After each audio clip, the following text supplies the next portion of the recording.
مسلمانوں کو اس جنگ میں وہ عظیم و شان فتح مبین نصیب ہوئی جس کے بعد اسلام کی عزت اور حرمت کا پرچم انتہائی سربلند ہو گیا اور کفار قریش کی نام نہاد عظمت اور شوکت ہمیشہ ہمیشہ کے لیے خاک میں مل گئی۔ السلام علیکم دوستو، میں ہوں عابد حسین اور آج سیکھو جانو کی اس ویڈیو میں ہم آپ کو غزوہ بدر کے بارے میں بتائیں گے۔ اگر آپ ہمارے چینل پر نئے ہیں تو برائے مہربانی چینل کو سبسکرائب کر لیں، ویڈیو کو لائک اور دوستوں میں شیئر کر دیں تاکہ یہ معلومات زیادہ سے زیادہ لوگوں تک پہنچ سکے۔ خاتم الانبیاء حضرت محمد صلی اللہ علیہ وسلم نے نبوت کے 14ویں سال سن 622 عیسوی میں مکہ سے مدینہ کی طرف ہجرت کی۔ اس عظیم سفر میں آپ علیہ السلام کے رفیق تھے حضرت ابو بکر صدیق رضی اللہ تعالیٰ عنہ۔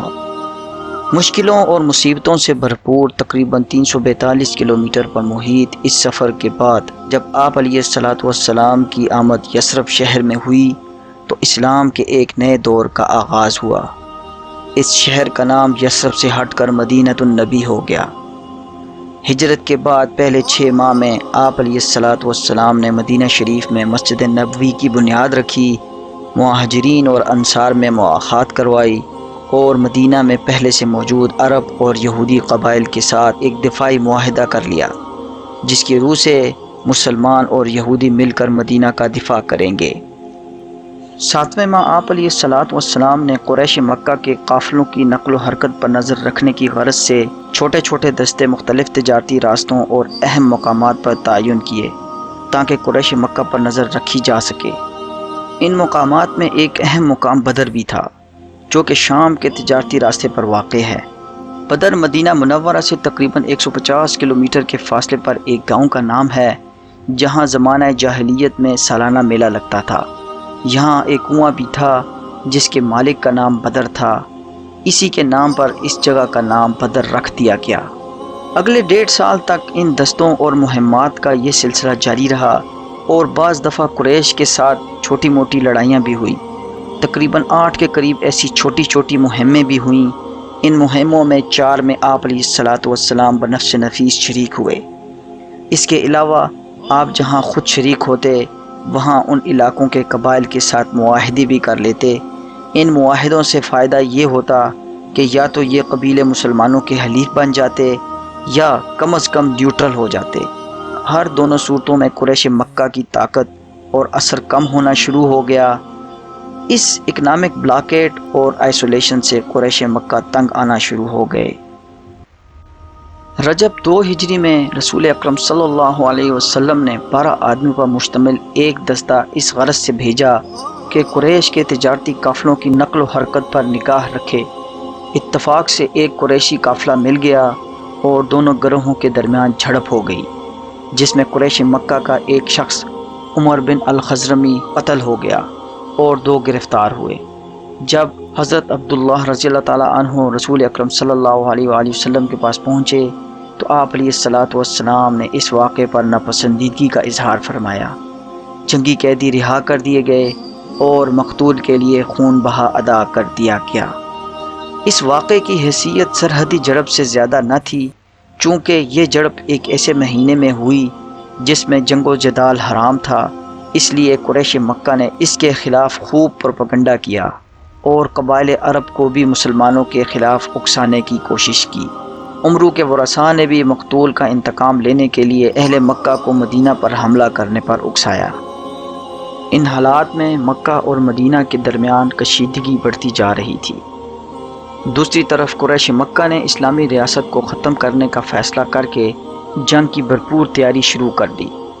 افرادی قوت کو مضبوط بنانے کے لیے انہوں نے مکہ کے گرد و نواح کے قبائل سے معاہدات کیے اور معاشی وسائل کو مضبوط تر کرنے کے لیے یہ فیصلہ کیا گیا کہ اس مرتبہ جو تجارتی قافلہ شام بھیجا جائے گا اس کا تمام منافع اسی غرض کے لیے وقف ہو۔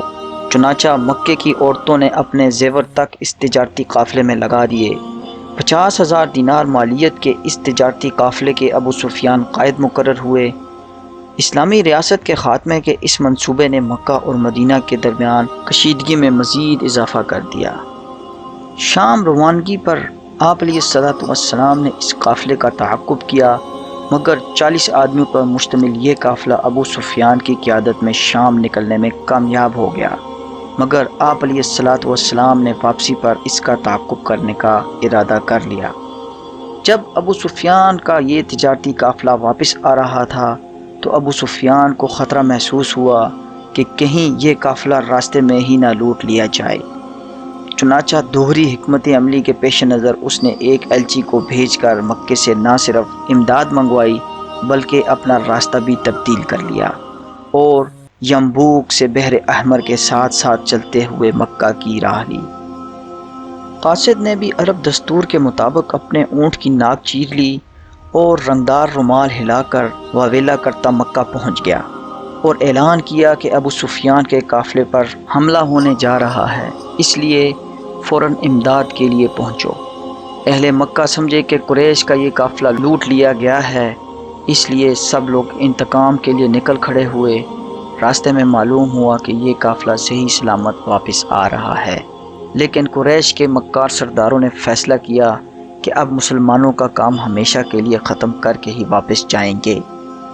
علاوہ ازیں حضرمی کے ورثاء نے بھی حضرمی کا انتقام لینے پر اصرار کیا، چنانچہ قریشی لشکر مدینہ کی طرف بڑھتا چلا گیا۔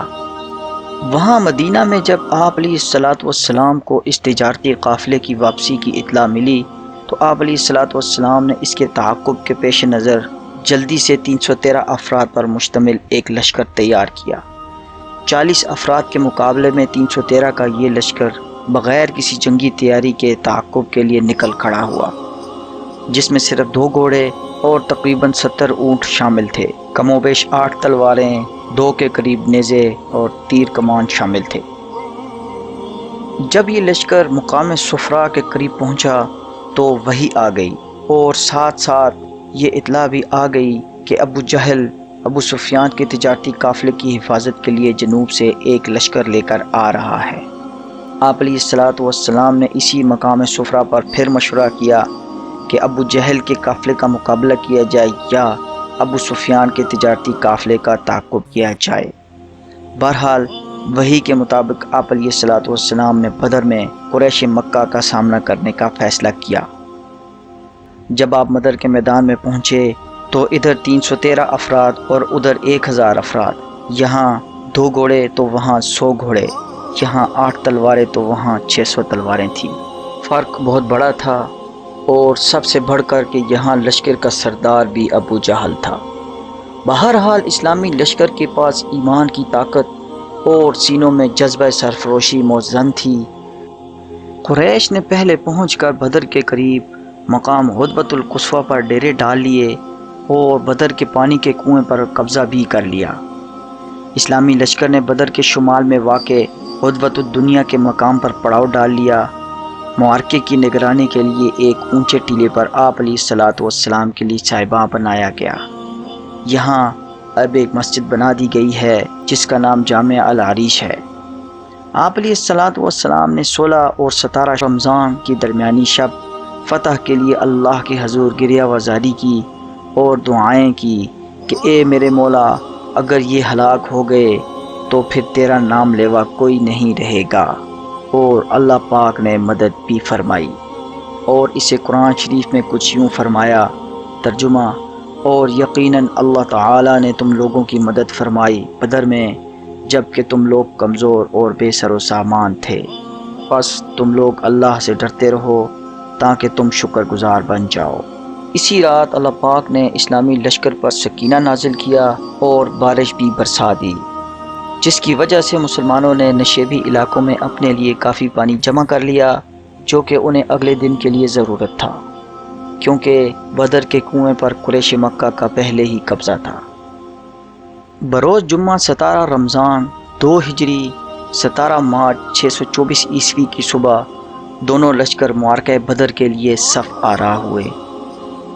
یہ وہ معرکہ تھا جس میں حق نے باطل، اقلیت نے اکثریت اور اسلام نے کفر کو شکست دی۔ ایک طرف 1000 کا کیل کانٹے سے لیس جنگی لشکر جو کہ مختلف قبائل کے اتحاد سے بنا تھا اور وسائل سے بھرپور تھا، تو دوسری طرف محض 313 بے سر و سامان جانثار جو کہ جذبہ ایمانی سے سرشار تھے۔ آپ علیہ الصلوۃ والسلام نے اسلامی لشکر کی صفیں سیدھی فرمائی اور حکم دیا کہ اس وقت تک حملہ نہ کرنا جب تک تم پر قریش مکہ کا لشکر حملہ نہیں کرتا، اور جب تک قریش مکہ کا لشکر قریب نہ آ جائے تیر نہیں چلانا، کیونکہ اسلامی لشکر کے پاس حربی وسائل پہلے ہی بہت کم تھے۔ قریش مکہ کی طرف سے عتبہ بن ربیعہ، شیبہ بن ربیعہ جو کہ دونوں بھائی تھے، اور ولید بن عتبہ میدان میں آئے تو اسلامی لشکر سے آپ علیہ الصلوۃ والسلام کے حکم پر عوف بن عفرہ، معوذ بن عفرہ اور عبداللہ بن رواحہ مقابلے میں آئے۔ عتبہ نے کہا کون لوگ ہو تم؟ تو انہوں نے کہا ہم مدینہ والے ہیں۔ اس پر عتبہ نے اعلان کیا کہ ہم نے تم سے جنگ نہیں کرنی، ہمارے مقابلے میں ہماری قوم کے لوگوں کو بھیجو۔ تو اس پر آپ علیہ الصلوۃ والسلام نے اہل بیت کو حکم دیا اور ان کے مقابلے میں حمزہ بن عبد المطلب، عبید بن حارث بن عبد المطلب اور علی بن ابی طالب کو میدان میں اتارا۔ عتبہ کے مقابلے میں حمزہ رضی اللہ تعالیٰ عنہ، شیبہ کے مقابلے میں عبید رضی اللہ تعالیٰ عنہ اور ولید بن عتبہ کے مقابلے میں علی بن ابی طالب رضی اللہ تعالیٰ عنہ آئے۔ لڑائی کا آغاز ہو گیا۔ حمزہ رضی اللہ تعالیٰ عنہ نے پہلی ہی وار میں عتبہ بن ربیعہ کا سر تن سے جدا کر دیا۔ علی رضی اللہ تعالیٰ عنہ نے بھی پہلی ہی وار میں ولید کا سر اڑا دیا، جبکہ شیبہ کے وار سے عبید رضی اللہ تعالیٰ عنہ کی ٹانگ کٹ گئی اور وہ گر پڑے۔ تو حمزہ رضی اللہ تعالیٰ عنہ اور علی رضی اللہ تعالیٰ عنہ نے آگے بڑھ کر شیبہ کا سر بھی اڑا دیا۔ جب پہلے 3 قریشی مارے گئے تو ابو جہل نے کہا کہ انہوں نے جلد بازی کی، گھبراؤ نہیں، حملہ کرو، اور گھمسان کی جنگ شروع ہو گئی۔ ادھر دوسری طرف آپ علیہ الصلوۃ والسلام نے حکم دیا ہوا تھا کہ تیر سنبھال کر رکھو جب تک کفار کا لشکر زد میں نہ آ جائے۔ پھر جب کفار زد میں آ گئے تو اسلامی لشکر نے تیر چلا دیے۔ آپ علیہ الصلوۃ والسلام نے مٹی اٹھائی اور پھینکی اور ساتھ کہا شاہت الوجوہ، تو یہ ریت سب کفار کی آنکھوں میں پڑ گئی۔ اللہ پاک نے 1000 فرشتوں کو اس جنگ میں مسلمانوں کی مدد کے لیے بھجوایا۔